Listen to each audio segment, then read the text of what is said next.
Bonjour à tous, dans cette vidéo nous allons voir comment appliquer plusieurs évolutions successives sur une même quantité. Donc on va être dans la situation suivante, on a une quantité de départ qu'on va noter Q0 qui subit une première évolution de A1% vers une quantité Q1, puis une deuxième évolution de A2% vers une quantité Q2. Donc par exemple, une quantité de départ qui évolue d'abord de plus 10%, par exemple. Puis, ensuite, de plus 20%.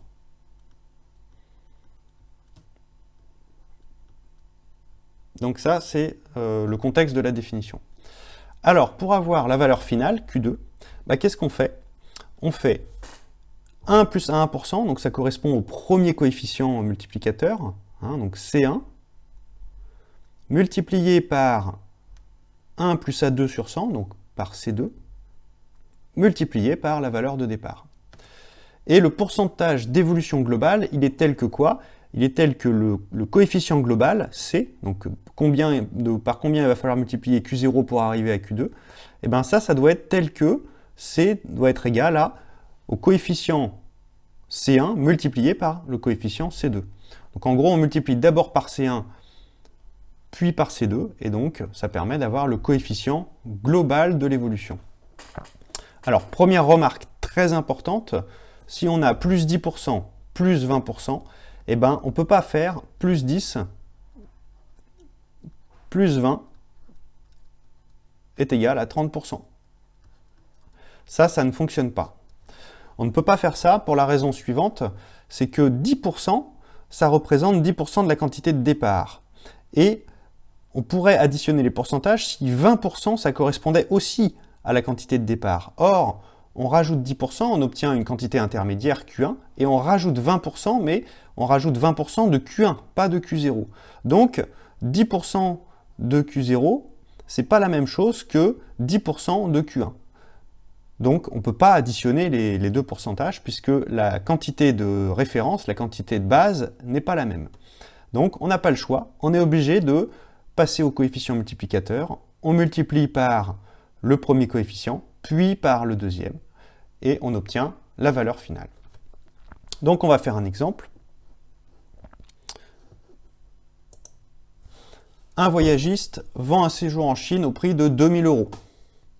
Il décide d'augmenter de 10%, puis de 20% du séjour. Donc on est exactement dans la situation de tout à l'heure. On commence à 2000 €. Donc le prix de départ, c'est 2000. On augmente de plus 10%.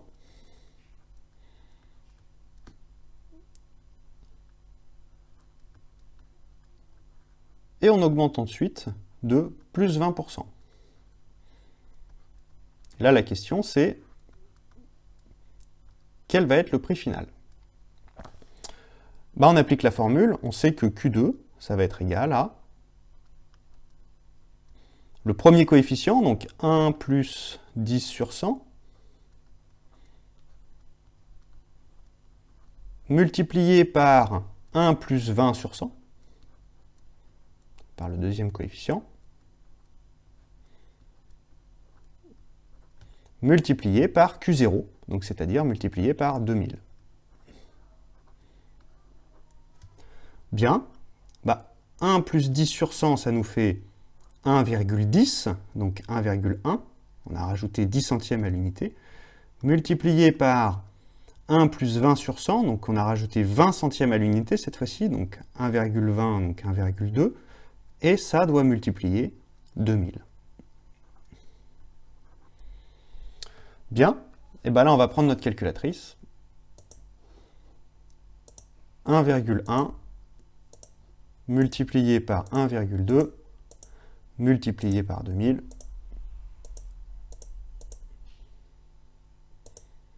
« 2640.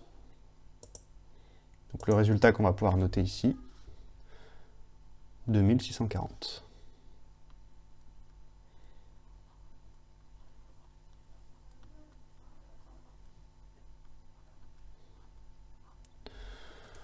Voilà, donc surtout, on ne peut pas faire 10% plus 20% égale 30%, et on rajoute 30% de 2000.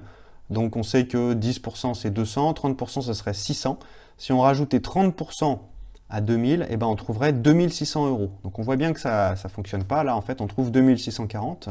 Pourquoi? Puisqu'en fait, les 20% ne s'appliquent pas sur 2000, mais sur la quantité intermédiaire. Donc on ne peut pas additionner directement 10 et 20%. Alors par contre, pour obtenir le pourcentage d'augmentation globale, on a vu en fait qu'il fallait multiplier les deux coefficients. En gros, on sait que là, on multiplie par 1,1. Ici, on multiplie par 1,2. Et donc, la question qu'on peut se poser, c'est du coup, par combien on va multiplier pour aller de 2000 à la valeur finale, de 2000 à 2600? Eh bien, on va multiplier tout simplement par le coefficient global qui va être égal à 1,1 fois 1,2. C'est ce qu'on a fait dans le calcul. On a commencé par multiplier par 1,1, puis par 1,2. Donc au global, au total, on a multiplié par le produit de ces deux coefficients. Donc, on va calculer cela sur notre calculatrice. 1,1 multiplié par 1,2, on trouve 1,32. Donc, ce calcul, on peut le faire mentalement. 11 fois 12, on sait que ça fait 132. On fait 10 fois 12, ça fait 120, et on rajoute 1 fois 12, donc on rajoute 12, donc 120 plus 12, 132. Et après, on a juste à mettre la virgule. Donc, le coefficient global, il est de 1,32. Donc, pour passer de 2000 à la valeur finale, à 2640, à Q2, on a multiplié par 1,32. Donc l'évolution en pourcentage, on se rappelle, quand on a un coefficient, pour retrouver le pourcentage d'évolution, on peut faire moins 1 fois 100 sur notre calculatrice. Donc ça donnerait quelque chose comme ça. On ferait 1, alors avec une parenthèse bien sûr, 1,32 moins 1 fois 100. Et là, on trouve directement 32, donc l'évolution c'est 32%. Ou alors, ce qu'on peut faire, c'est on multiplie d'abord par 100, donc 132, et on enlève 100, donc 32. Donc il reste 32%. Donc le pourcentage d'évolution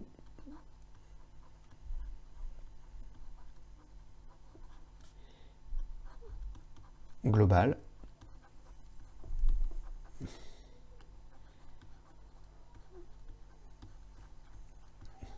est de 32%.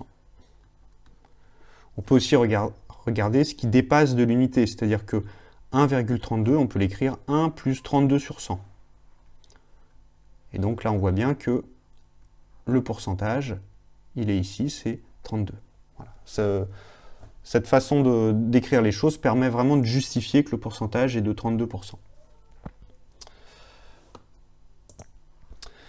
Bien, donc en résumé de cette vidéo, lorsqu'on veut appliquer plusieurs évolutions successives, il ne faut surtout pas additionner les pourcentages, c'est ce qu'on vient de voir. Si on fait plus 10%, plus 20%, c'est pas égal à plus 30%.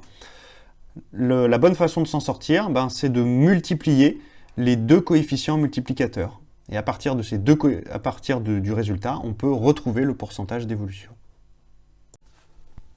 C'est la fin de cette vidéo, merci de l'avoir visionnée. Tu pourras trouver davantage de ressources sur ma chaîne ou sur mon site internet www.zmat.net. À bientôt!